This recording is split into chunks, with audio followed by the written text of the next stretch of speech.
which is entitled The Demigods Appeal to the Lord.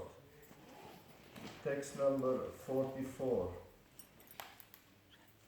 Nama Astu Tasmai Upasanta Shaktaye Svaraja Labha Pratipurita Atmane Guneshu Maya Rasiteshu Vrittibi Nasajjamanaya Navasvat Utaye Namostu Tasma Upashanta Shaktaye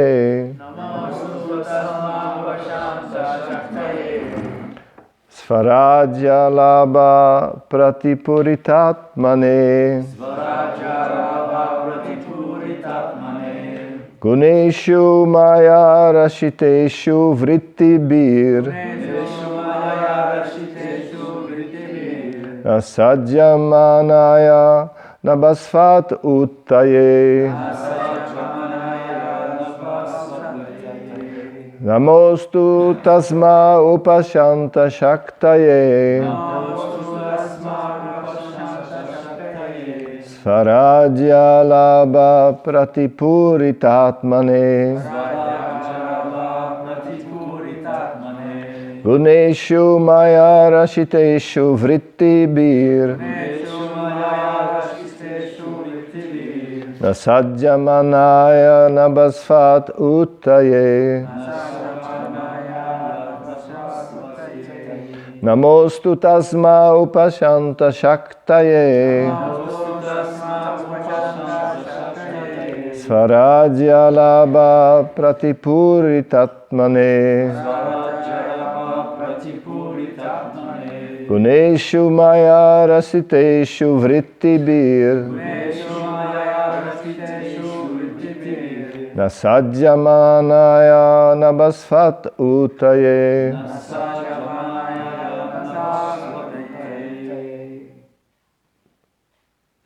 Namostu Tasma Upashanta Shaktaye Namostu Tasma Upashanta Shaktaye Yalabha Pratipuritatmane Neshu Maya Ratisheshu Pritibir Sajjamanaya Navasvat Uttaye Namostu Tasma Upashanta Shaktaye Namostu Tasma Upashanta Shaktaye Svaraja Labha Pratipuritatmane Svaraja Labha Pratipuritatmane Guneshu Maya Rachiteshu Vrittibir Guneshu Maya Ratisheshu Vrittibir Nasajjamanaya Nabasvad Uttaye Sajjamanaya Nabasvat Uttaye. Mataji. Namostu Tasma Upashanta Shaktaye Namostu Tasma Upashanta Shaktaye Swaragya Alabha Pratipuritatmane Svaraja Labha Pratipuritatmane Guneshu Maya Ratiteshu Vrittibir Guneshu Maya Rashiteshu Vrittibir Nasaja Manaya Rasat Uttaye Nasajjamanaya Navasvat Uttaye Namostu Tasma Upashanta Shaktaye Namostu Tasma Upashanta Shaktaye Svaraja Labha Pratipuritatmane Guneshu Maya Rashiteshu Vrittibir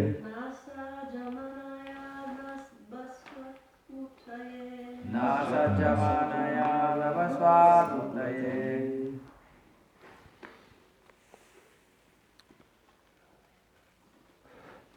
Translation and purport by His Divine Grace A.C. Bhaktivedanta Srila Prabhupada, and word by word translation. Namaha.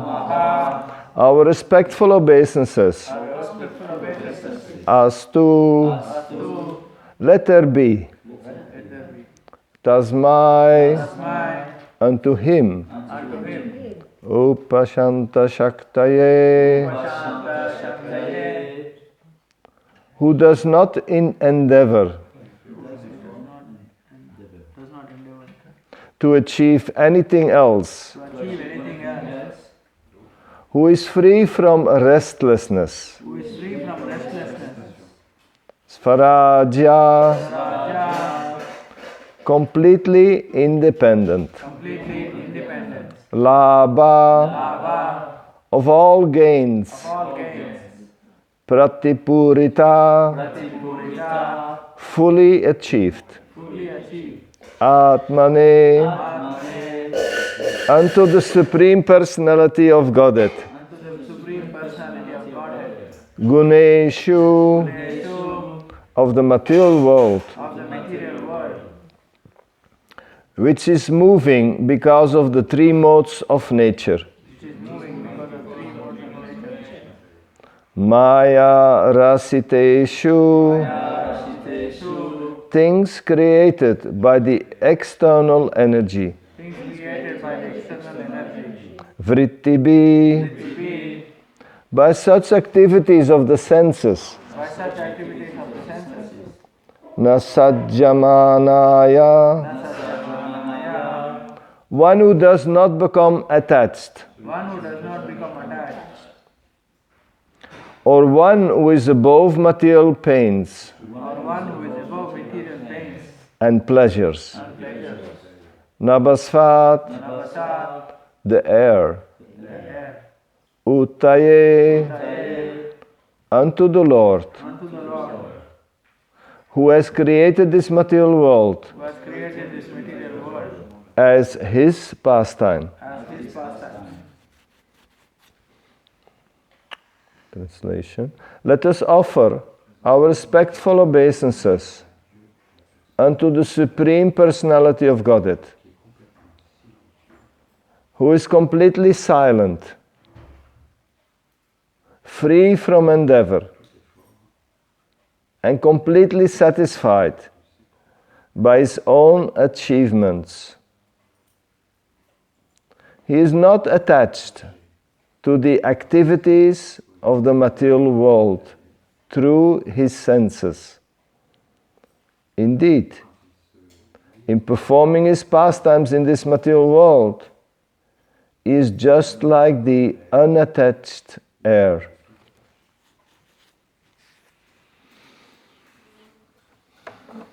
Special expression, unattached air. I looked in Google, but there was nothing to explain.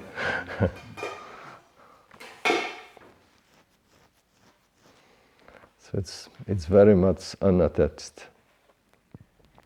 Purport. We can simply understand that behind the activities of material nature is the Supreme Lord,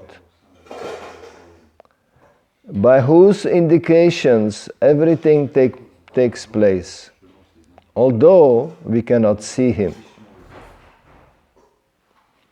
Even without seeing him, we should offer him our respectful obeisances. We should know that he is complete. Everything is done systematically by his energies. Parasya Shaktir Vivideva Sruyate. And therefore, he has nothing to do. Natasya Karyam Karanam Cha Vidyate. As indicated here by the word Upashanta Shaktaye, his different energies act. But although he sets these energies in action, he himself has nothing to do. He is not attached to anything. for he is the Supreme Personality of Godhead. Therefore, let us offer our respectful obeisances unto him. Om Agyanatimarandasya Gyananaya Shalakaya Shakshuran Militam Yena Tasmai Shri Gurave Namaha. Namo Vismudaya Krishna Prasthaya Bhutale Srimate Sattvarudas Goswami Namni. Namo Vismudaya Krishna Prasthaya Bhutale Srimate Bhaktivedanta Swami Namni. Namaste Saraswati Deve Gauravani Pracharine Nirvishesa Sunyavadi Paschatya Desatarine. So for the last number of verses, Lord Brahma is speaking, and for this particular situation where the demigods were in distress. They were already heavily attacked by the demons, and then on top of that, Lord Indra offended a saintly person, and as a result, he also became poor. So the demigods were poor and without power also. And they were being defeated one after the other by the serpent-like arrows of the demons. So, as a result, they went to the Svetadvip, where Kshirodakshaya Vishnu is residing. Lord Brahma and some of the demigods went to the ocean of milk, somewhere in the higher region of the universe where we are living in on one small planet, Mother Earth. So then they went there, and in order to invoke auspiciousness and positive, just like when you go and see somebody and you need something from that person, then it's always good to say something positive, to say something about their child or about themselves, glorify their qualities, and then it creates more openness to reciprocate, to hear from them. So Lord Brahma is doing the same, is glorifying the Lord, because that's what demigods are. Demigods are devotees, although sometimes they are also naughty. They make mistakes, they make blunders. Sometimes they are pride. Sometimes they are in illusion. They are not pure devotees. They are devotees of the Lord. But when it comes down, when there is a crisis situation, they will always bow down to the Lord. They are always there to serve the Lord. They accept that. But they have their difficulties. Just like when Lord Indra became proud, and was upset, was offended, when Krishna inspired his father, Vasudeva, to do the yajna for him, for Krishna, not for Indra. And he became very upset. He wanted to pour the whole of Vrindavan with water and storm and paratoner. How do you say that in English? Lightning, I think. So so he was very upset. But then later, he came to his senses when Lord Krishna showed his power. Then he was thinking, what is this little boy? I mean, he's barely 5, 6, 7 years, and he is taking away the yajna which was meant for me. He couldn't. He was very upset. He couldn't take that. So he sent these heavy clouds and dark clouds, and everybody was, getting in panic. But Krishna immediately gave them shelter. with the smallest finger, the left pink finger, he, took care of it and kept it. So that was a huge umbrella where all the Vrindavan citizens could take shelter from Indra. So and then later, Indra got to understand, and Indra came to ask for forgiveness and made up for it. Similar thing happened with Lord Brahma. Lord Brahma wanted to test. He saw all this, this cannot be Krishna. Little boy playing with the cows, and what is he doing there with their lunch packet, and then feeding each other with their nice sweets and nice things that their mothers have made.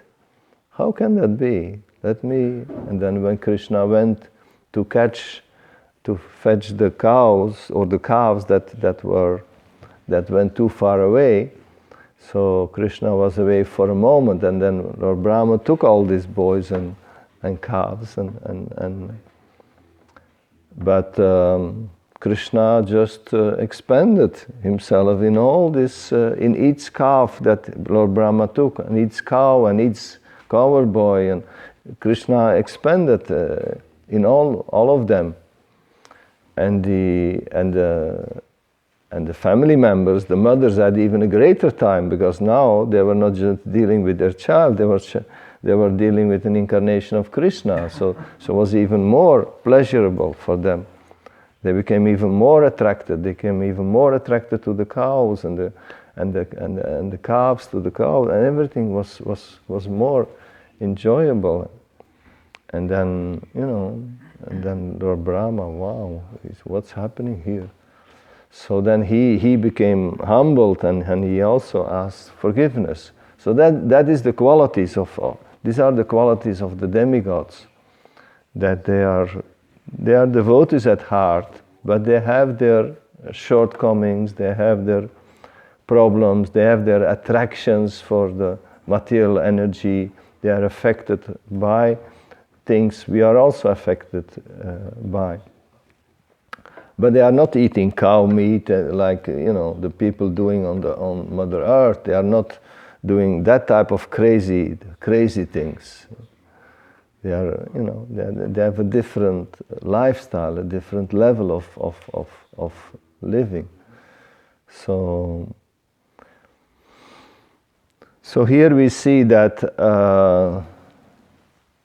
Lord Brahma is glorifying these qualities of Krishna. And Krishna has these opulences, like Krishna is the most beautiful. And these opulences, the beauty, the power, he has all wealth, he has all knowledge, he has all fame, and he has all renunciation. These are the basic opulences Krishna has. Krishna has so many more qualities, but he has them in full. And we as living entities, or even the demigods, can have them partial. Just like in the nectar of devotion, there are the qualities of Krishna are mentioned, and there are mentioned 50 qualities of Krishna, which also the living entity has in a small way, but he has them fully. And then there is another 5 qualities which even Lord Shiva has, but also not in a full way, in more than the living entities have. But Lord Shiva has.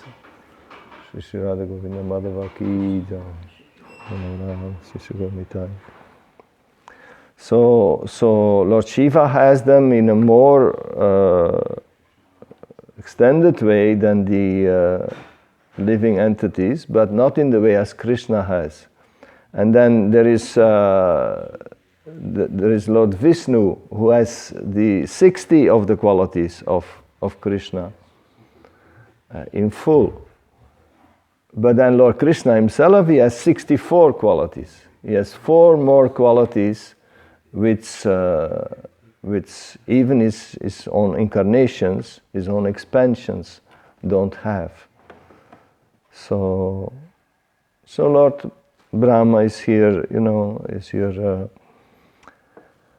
And in the verse itself, it says, that he is just like the unattached air. So although Krishna has all these qualities in full, he has also in full the quality of renunciation, of detachment. So although Krishna is everything, still he can also renounce from one split second to the other, which is of course, like for us conditioned souls, very difficult. One of the things we struggle with is our attachments to habits, attachment to sense gratification, attachment, so many attachments we have. But Krishna, he has this quality in full. He can detach himself from one split second to the other, from anything and everything.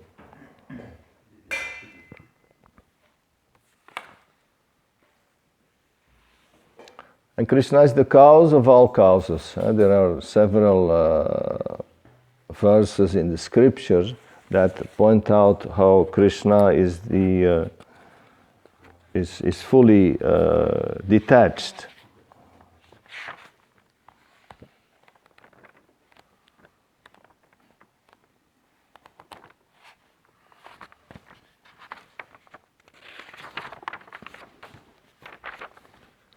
And he is the cause of all causes, means there is no other cause for anything than him.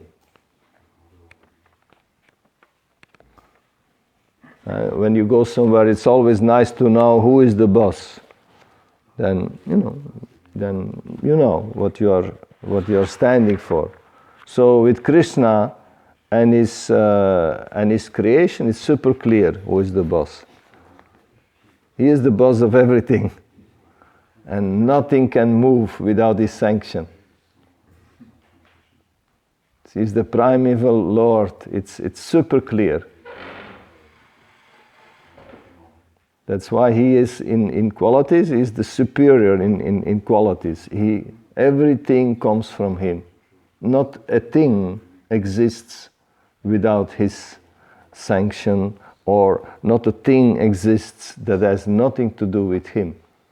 Not one thing, not a piece of dust exists without his sanction, or that has nothing to do with him. So in that sense, it's very clear who is the boss of the whole creation, who is everything.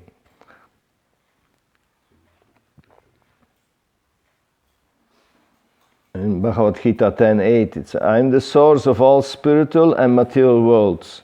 Everything emanates from me.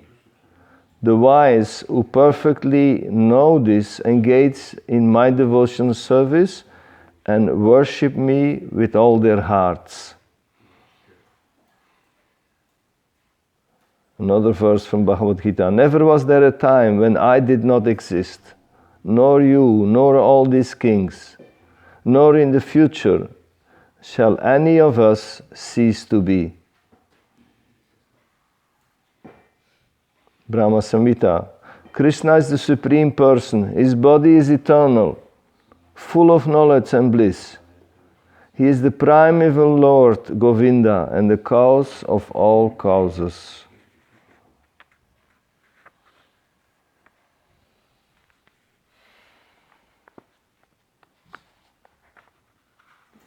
There are many more quotes like that.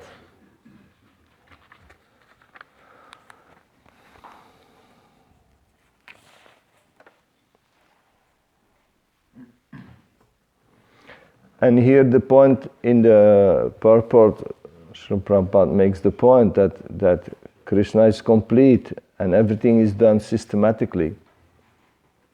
Because whatever he does is right.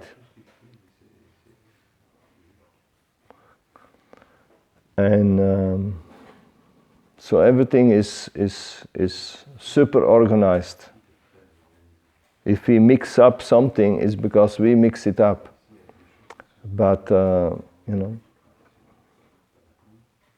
of course the material nature has its limitations, but there is a reason behind that. So that we can come to the realization that this is not a place for gentlemen.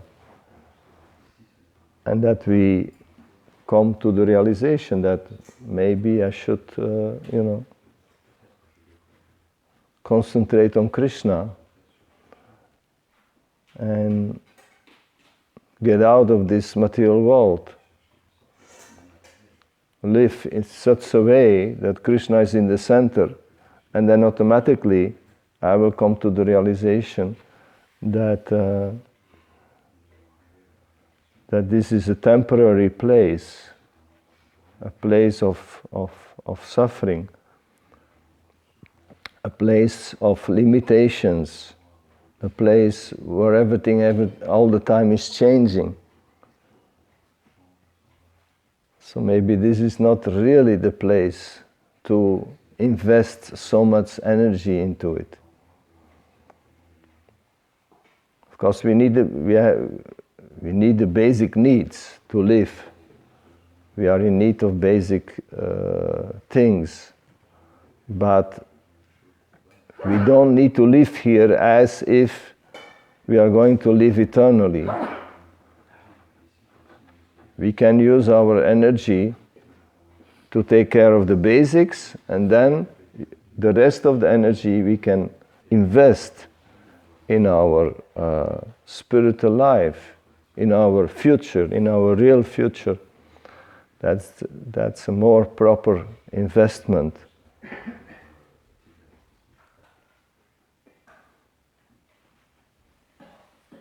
And Krishna, he lets everything work through his energies. He has his agencies, he has the demigods, he has, everything is taken care of by his energy.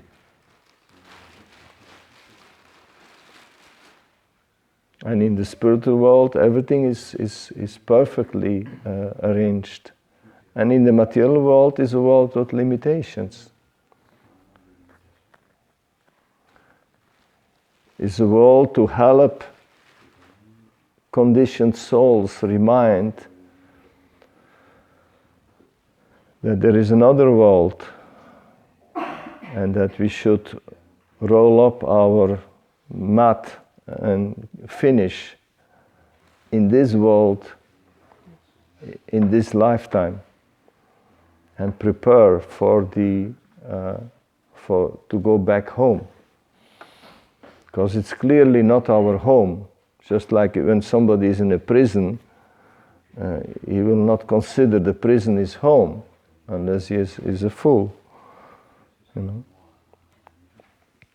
Just like when you go on holidays for 2 weeks somewhere, you don't pay somebody to repaint the hotel room because you don't like the color, because you are there only for 2 weeks. So what's the use of repainting the hotel room?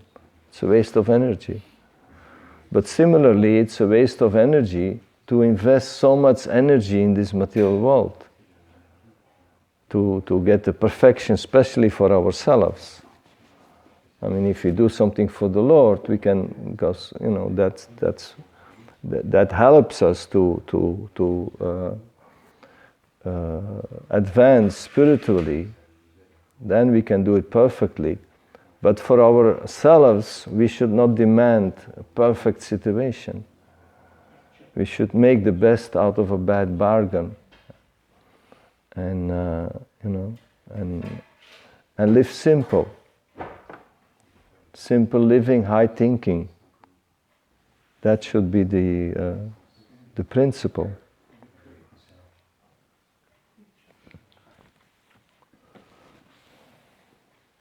So Lochananda Prabhu suggested that I say something also about Srila Prabhupada's arrival from in the United States of America on I think on the 17th of September, Srila Prabhupada arrived in Boston. So the first time that Srila Prabhupada was instructed to preach all over the world was the very first moment that he met Srila Bhaktisiddhanta. Srila Bhaktisiddhanta was giving a class, was preaching Krishna consciousness to whoever was there. It was on a roof, open roof, that the ISKCON Calcutta has now bought that property. They have that place. It was in a very bad shape, but they are fixing it up. But the original building, as at the time of Srila Prabhupada meeting for the first time Srila Bhaktisiddhanta, it's now property of ISKCON Calcutta. So Srila Bhaktisiddhanta, when they came up, Srila Prabhupada's friend, because Srila Prabhupada's friend had a hard time to convince Srila Prabhupada to meet Srila Bhaktisiddhanta, because Srila Prabhupada had become a little tired of meeting sadhus who then have a nice talk and come at home, they drink some tea and they get some money. And then later he sees them walking in the street with a bidi in their mouth. So he was a little tired of that type of sadhus. So, he said, well, no, I don't really want to go. But because of his friends, was really insistent. No, you should go. This sadhu is very special. I already met him one time. Please, let's go together. So he was pushing him. They were both like students. It was in 1922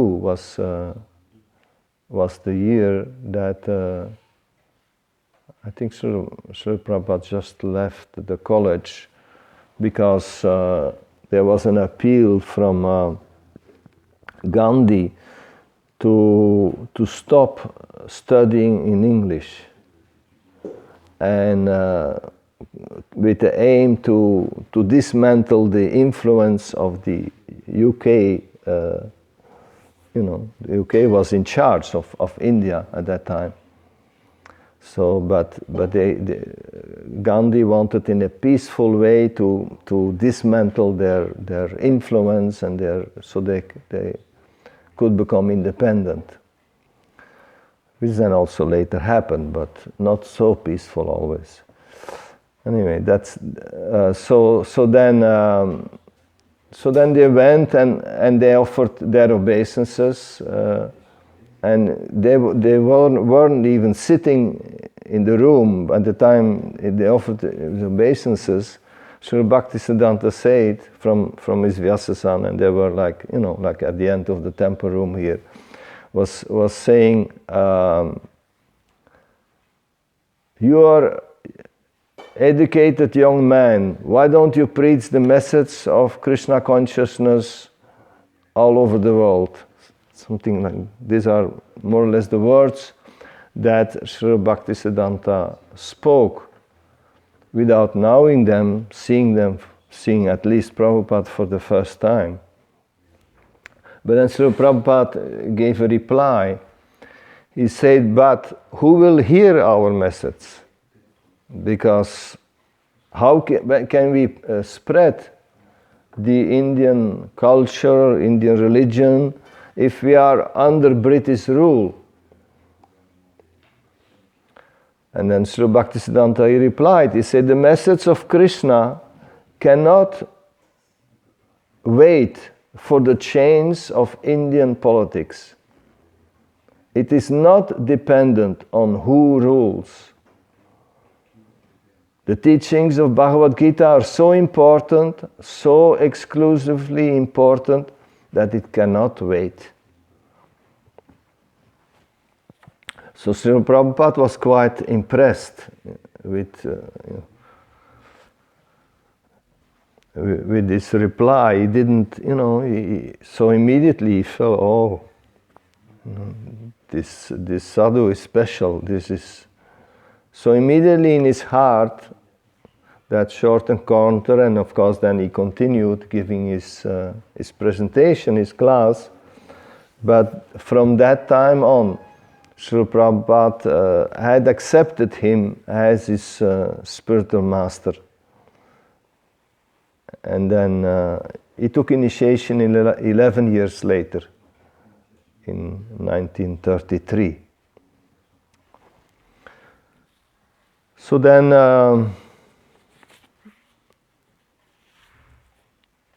Sri Bhaktisiddhanta Saraswati, he had already done, because he saw the importance, this mission has to go out of India to the world.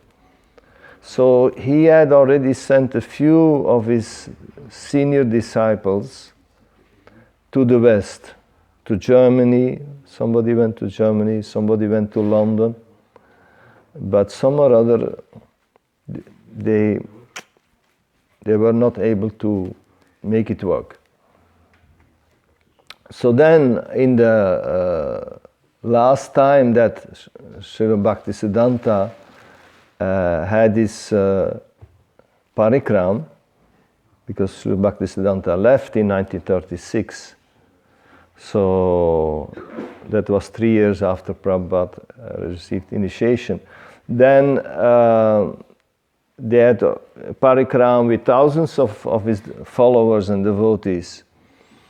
And they had set up pandals, like a whole area was set up with pandals, etc. So they had a big program, and as a concluding speech, Srila Bhaktisiddhanta was expressing that he wanted to, because the day before, one of his senior men had come back from the mission and told him, look, it's not going to work, I cannot really, it's too difficult, these people are too much into, they are not open, they are not ready, they are not, so then in the assembly, then Sri Bhaktisiddhanta looked at his disciples, and the sannyasis and the brahmacharis were sitting in front of him. And then he looked to the left where Sri Prabhupada was sitting, and then they had an exchange without direct speaking words. And then Sri Bhaktisiddhanta said, after explaining what he wanted and that so far it didn't work, but I have a prediction, he said. However long in the future it may be, I predict that one of my disciples will cross the ocean, and that devotee will preach Krishna consciousness all over the world. So then that was 1936, and then in December, Srila Prabhupada wrote to Srila Bhaktisiddhanta, and in that letter he asked, as it is proper to ask for a disciple, how you want me to serve you. And immediately Srila Bhaktisiddhanta, within a few days, wrote back. And I said, I think you should try to push our movement in English. And that will do good to you and to the people who will help you. And that letter was sent 2 weeks before Sri Bhaktisiddhanta left the planet. So then from there, 36 to 1965, when Srila Prabhupada actually left on the mission. So that's like 29 years later. So that's why he said, however long in the future it may be, but one of my disciples will So then for Srila Prabhupada it was a lifetime of preparation, basically. He, because he was a quite successful businessman, and until the time, he was successful until the time that Krishna wanted to help him to make a decision to speed up the mission. So, because Srila Prabhupada also tried different things, he was thinking, let me collect a lot of money because money will help me in that mission. That was one thing he was thinking. Another thing was that he started a league of devotees in 1955, or actually before that time. No, 1955, yeah. 1955 he started a league of devotees because he was thinking, if I organize it, India is the place where people are more perceptive. So I was thinking, let me organize I have a strong organization here, and then that can expand towards the rest of the world. But then some or other, he got a nice property in Jhansi, but some or other the wife of that person who gave that property, not gave, but who allowed Prabhupada to use that property, then she wanted to, a few years later, she wanted to use it for a ladies' congregation, something. And then basically Srila Prabhupada was kicked out, and that effort. And that was simultaneously with the time that his pharmacy was broken in, and all the valuables, all the money were taken. So a lot of impediments were there. And then also his wife was also around that time that his wife sold his writings for some cookies, and so all this went on. So basically this helped Srila Prabhupada to detach himself from all this, and then he took sannyas in 1959. And then in 1964, he was dealing with Sumati Morarji. Before that, also 1944, he started the Back to Godhead. But then, in preparation of his traveling to the West, then he started dealing with Sumati Morarji because he did not have money. By that time, he had 3 Srimad Bhagavatams. 3 first cantos of the Srimad Bhagavatam, and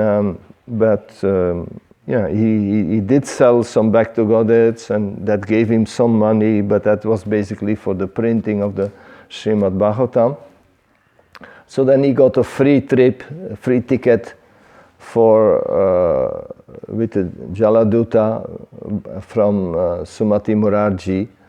And although she was hesitant to give him because, she said, you will not survive, what will you do there, how will you, make it there in America, etc., etc. She was giving a lot of arguments for him not to go, because she also liked him. She heard some of his lectures, she was attracted, etc. Anyway, so then finally on the 13th of August 1965, Srila Prabhupada left from Calcutta, and the only person was his youngest son, who was witness there, and Srila Prabhupada gave him his remaining rupees, and so basically he just had his books and some little money, very, very little. And then he sold a set of Bhagavatam to the captain of the ship, so he had some money for in America. And then during the on arrival, then he wrote a poem. I don't know if it will work.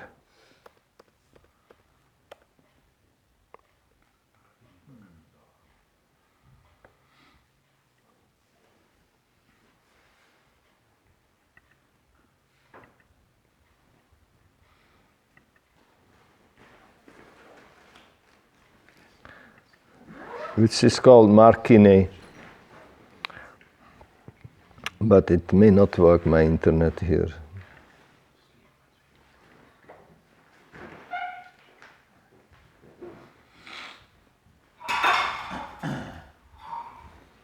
Yeah, internet may not work here. So anyway, there is a poem, very nice poem, where, is that a poem? No. No, the very nice poem that Srila Prabhupada wrote, and where he is asking Krishna. Yeah, it's fine.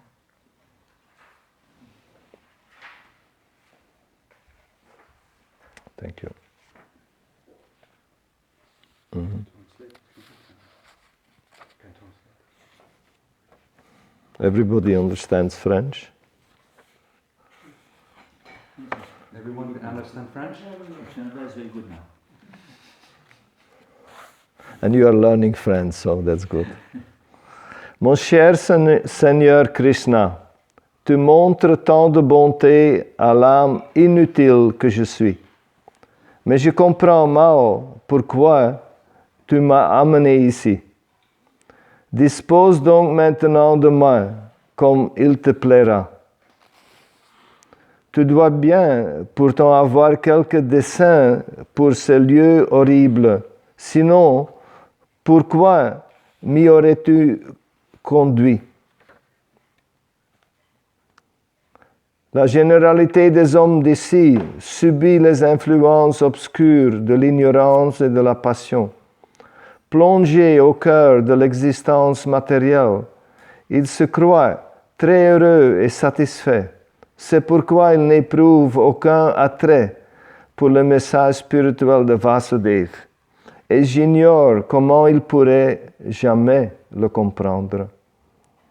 Mais je sais que ta miséricorde immotivable rend toute chose possible, car en toi se trouve la plus grande habileté spirituelle. Comment pourront-ils goûter les douceurs du service de dévotion?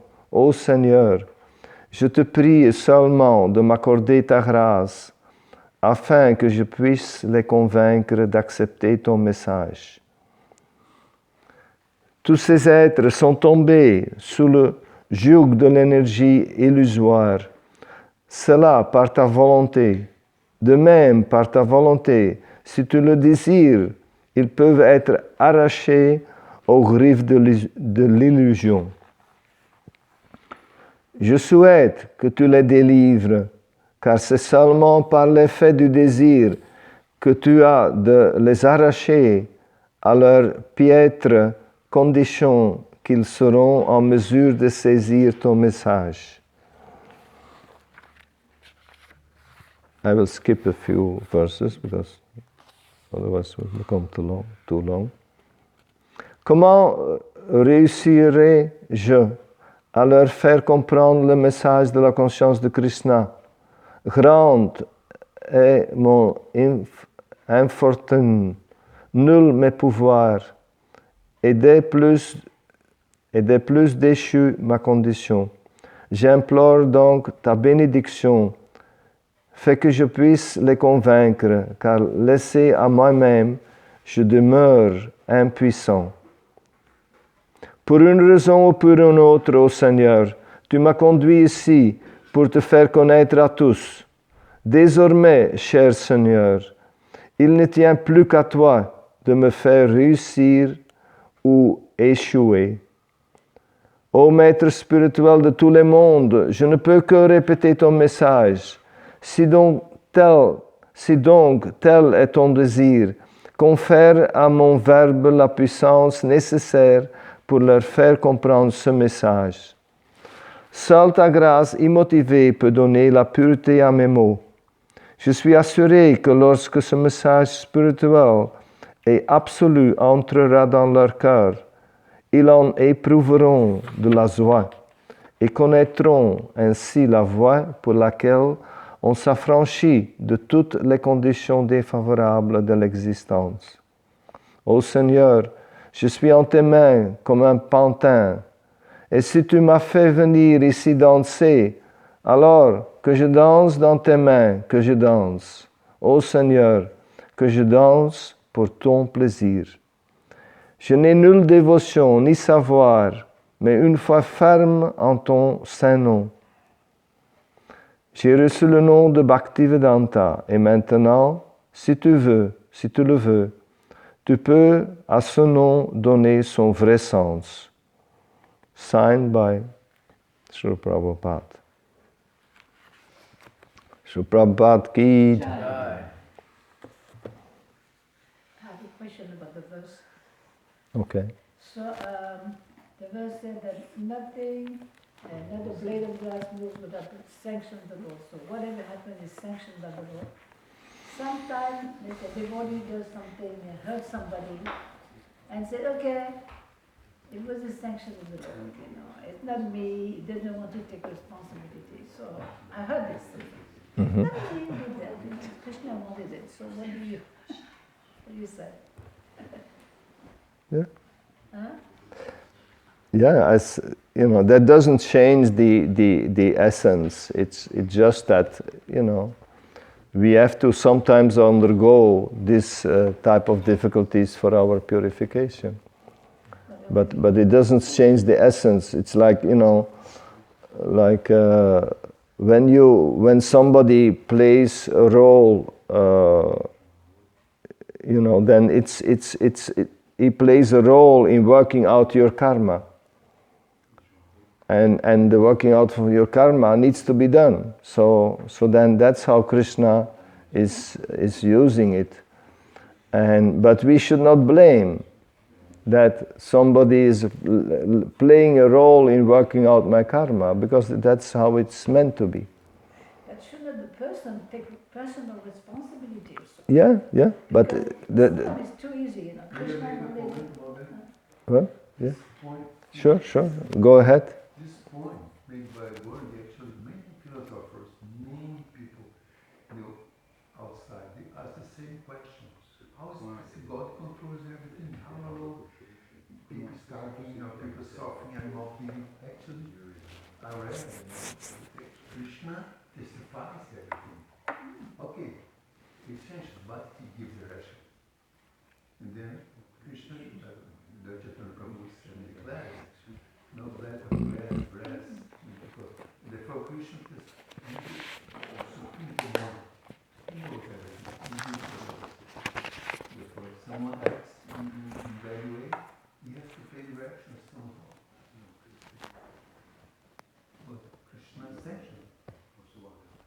Yeah, but there's 5 factors of action. The individual soul is also a factor of action. So of course, Krishna wanted it, but shouldn't the person, Sometimes Krishna doesn't want. He's sanctioned, but he doesn't want. He tries to give instruction to the heart, but he cannot listen. Therefore, knowledge is important to understand how to act according to Krishna's desires. No? Anyway. Sri Prabhupada ki jai, Srimad Bhagavatam ki jai, Gaur Premanande. If Krishna wants